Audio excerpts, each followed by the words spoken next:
नमस्कार दोस्तों, स्वागत है आप सभी का स्टडी इजी कोड में। आज का हमारा टॉपिक है डिजिटल अरेस्ट। इस वीडियो में हम देखेंगे कि आखिर डिजिटल अरेस्ट होता क्या है। ठीक है, ये न्यूज़ में क्यों है, इंडिया में इसका क्या सीन चल रहा है। ठीक, चलिए वीडियो शुरू करते हैं। सबसे पहले ये न्यूज़ में क्यों है। Digital arrest scam is rising and here is how you can save your self from this threat. ये इंडिया टुडे का एक आर्टिकल है। ये बता रहा है कि डिजिटल अरेस्ट स्कैम जो है इस समय क्या डिजिटल अरेस्ट स्कैम बढ़ता ही जा रहा है। ये कुछ पॉइंट्स बताते हैं कि how you can save your self from this threat. तो पुलिस ने क्या बताया, एनसीआर पुलिस के रिपोर्ट के अकॉर्डिंग क्या है, 3 महीने के अंदर 600 केसेस डिजिटल अरेस्ट के रिपोर्ट हुए हैं। सोचिए, एनसीआर पुलिस के अकॉर्डिंग सिर्फ और सिर्फ 3 महीने के अंदर 600 केसेस डिजिटल अरेस्ट के रिकॉर्ड किए गए हैं। अब चलिए हम देखते हैं कि डिजिटल अरेस्ट होता कैसे है, हम खुद को डिजिटल अरेस्ट से कैसे बचा सकते हैं। डिजिटल अरेस्ट एक तरीके का साइबर क्राइम ही होता है। इसमें जो स्कैमर्स होते हैं वो खुद को ऑफिशियल्स बताते हैं फ्रॉम लॉ इन्फोर्समेंट एजेंसीज। ठीक है, लॉ एजेंसी का खुद को ऑफिशियल्स बताते हैं। जो स्कैम करते हैं वो सामने वाले को, मतलब जिसके साथ स्कैम कर रहे हैं उसको क्या कहेंगे कि मैं law enforcement agency like CBI, ED, police से हूँ। फिर ये क्या करते हैं, claim the victim is involve in serious crime like, मतलब विक्टिम को ऐसा क्लेम करते हैं कि आप किसी सीरियस क्राइम में इंगेज हैं, जैसे कि मनी लॉन्डरिंग, नार्कोटिक ट्रैफिकिंग वगैरह में आप इंगेज हैं। इससे क्या होगा, जो सामने वाला है मतलब जो विक्टिम है, देखो सीधा सीधा मैं बता रही हूँ कि ये साइबर क्राइम होता है। इसमें विक्टिम एक साइड होता है, दूसरे साइड स्कैमर। स्कैमर कॉल वगैरह करेगा विक्टिम के पास और खुद को क्या बताएगा, कोई ऑफिशियल बताएगा, लॉ इन्फोर्समेंट एजेंसी का कोई ऑफिशियल बताएगा और ऐसा प्रिटेंड करेगा कि जो विक्टिम है वो किसी सीरियस क्राइम जैसे कि मनी लॉन्ड्रिंग, नार्कोटिक में फंसा हुआ है। तो अब उनके माइंड में क्या हो जाएगा, एक फियर क्रिएट हो जाएगा। इस फियर के थ्रू जो स्कैमर्स हैं वो विक्टिम्स को अरेस्ट करते हैं। कैसे, जब तक कि जो पैसे हैं उनसे ना निकलवा लें। आप समझे, जैसे आपने क्या कहेंगे कि आपने मनी लॉन्ड्रिंग की है, आपको इतने पैसे देने होंगे, फिर जो विक्टिम है वह स्कैमर्स को उतने पैसे दे देते हैं, इससे पैसा निकल गया। ये एक फिजिकल अरेस्ट नहीं है बल्कि ये मेंटल अरेस्ट, ऐसे हम कह सकते हैं ये मेंटल अरेस्ट हुआ ना। इसमें समझो ऐसे है कि दो पार्टी हुई, पार्टी ए, पार्टी बी।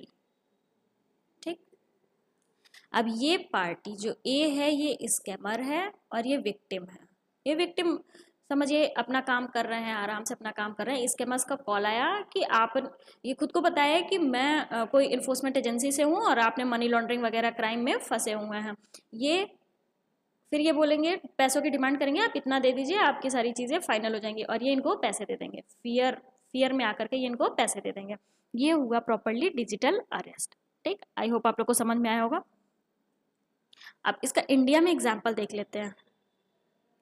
इंदौर में एक केस हुआ था जिसमें scientist lost ₹71 lakh after he did and his wife were placed under digital arrest for 6 days। सोचिए 6 दिन तक ऐसा उनके साथ खेला गया था और उन्होंने 71 लाख रुपए भी अपने गंवा दिया।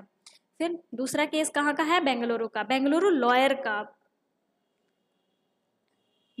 Lawyer extorted ₹14 lakh and subjected to a fake narcotic test during a digital arrest. जो बेंगलुरु के लॉयर थे उनके साथ क्या हुआ, मतलब ऐसा बोला गया कि फेक नार्कोटिक टेस्ट में उनको डिजिटल अरेस्ट करके उनसे 14 लाख रुपए ले लिए। ठीक, अब इसका कॉन्सिक्वेंस क्या पड़ता है, देखो जब सामने वाला, सबसे पहला अभी हमने पीछे केसेस में देखा फाइनेंशियल लॉस कितना ज़्यादा हो रहा, मेंटल ट्रॉमा, क्योंकि ये माइंड से गेम खेला जा रहा ना, फियर क्रिएट करके, तो मेंटल ट्रॉमा तो होगा ही होगा। ट्रस्ट इरोजन, ऑब्वियसली बात है, ट्रस्ट इरोजन होगा। ऐसे नॉर्मली भी रियल लॉ इन्फोर्समेंट एजेंसीज वगैरह से कॉल आएगा तो सबको लगेगा कि ये फेक ही है, ये हमारे साथ डिजिटल अरेस्ट ही हो रहा है। ठीक, इंडिया में कुछ गवर्नमेंट ने इनिशिएटिव लिया है डिजिटल अरेस्ट के अगेंस्ट, हम ये देखते हैं। सबसे पहला I4C, ये क्या है, मिनिस्ट्री ऑफ होम अफेयर्स ने स्टैब्लिश किया Indian cyber crime coordination centre. ये हुआ I4C has been blocking fraudulent accounts including over 1,000 skip accounts linked into digital arrest scams। India में मिनिस्ट्री ऑफ होम अफेयर जो है उन्होंने एक I4C इस्टेब्लिश किया, मतलब Indian cyber crime coordination centre. इन्होंने क्या किया, नियर अबाउट 1000 अकाउंट सीज किए जिन्होंने डिजिटल अरेस्ट स्कैम किया था, सोचिए 1000 अकाउंट्स। फिर नेक्स्ट क्या है, cyber cyber awareness campaign. I4C's cyber दोस्त platform is issuing alerts and spreading awareness about such scam. Awareness फैलाने के लिए भी एक स्टेप लिया गया इंडियन गवर्नमेंट द्वारा। फिर नेक्स्ट आता है national cyber crime reporting portal. Victims are encourage to report incidental at the portal और कॉल द हेल्पलाइन 1930। ये एक पोर्टल बनाया गया जिसपे जो विक्टिम्स है जिनके साथ गलत हुआ है वो रिपोर्ट करें, और हेल्पलाइन नंबर भी दिया गया। हेल्पलाइन नंबर क्या है, 1930। आगे देखते हैं अब क्या क्या चैलेंजेस फेस करना पड़ रहा है। मतलब कि ठीक है गवर्नमेंट स्टेप तो ले रही है, बट क्यों प्रॉब्लम फेस करनी पड़ी है, उसके बाद भी क्यों आखिर डिजिटल अरेस्ट हो रहा है इंडिया में।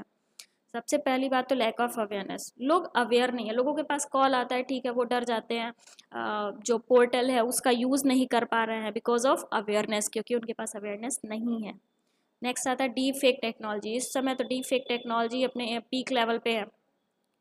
इनएडिक्वेट साइबर क्राइम लॉ। इंडिया में साइबर क्राइम लॉज भी बहुत कम है, और जो हैं भी वो उनका भी इम्प्लीमेंटेशन सही से नहीं हो पा रहा है। तो इस वीडियो में इतना ही ऐसा टॉपिक था डिजिटल अरेस्ट के बारे में। ये टॉपिक इंपॉर्टेंट है और अभी न्यूज़ में बहुत ज़्यादा चल भी रहा है, तो आई होप आप लोग को ये वीडियो पसंद आई होगी, आप लोग के लिए बेनिफिशियल होगी। So thank you for watching this. Thank you.